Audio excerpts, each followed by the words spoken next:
Cette antilope est un gibier classique en Afrique du Sud. Les propriétaires de cette terre en chassent quelques dizaines par an pour contrôler leur population. Mais en plein confinement, cette viande ne sera pas vendue dans le commerce, elle va servir à nourrir les plus démunis.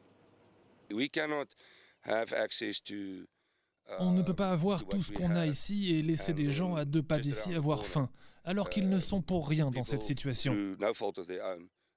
Donc c'est très simple, c'est la bonne chose à faire.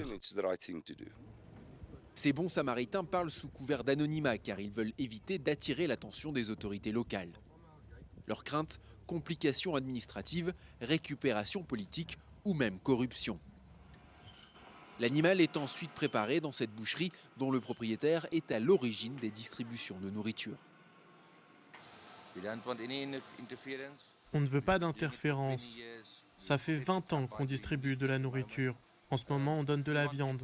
Et on veut que ça reste efficace et que la nourriture aille aux gens qui en ont besoin. Une organisation caritative de la ville prend alors le relais pour apporter cette nourriture dans les quartiers alentours. Ici, la majorité de la population occupe des emplois journaliers et se retrouve sans revenus à cause de la pandémie. Le confinement a vraiment eu un impact négatif en termes de pauvreté. La majorité des gens souffrent vraiment. Chaque colis contient de la viande et des légumes. Une aide indispensable pour cette mère et son fils qui survivent avec environ 20 € par mois d'allocation familiale.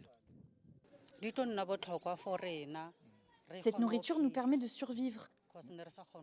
On n'y arriverait pas sans ça, sans avoir un peu de viande. Le confinement se poursuit en Afrique du Sud et la tâche de ces bénévoles s'allonge tout autant. Ils soutiennent environ 200 familles actuellement et reçoivent chaque jour de nouveaux appels à l'aide.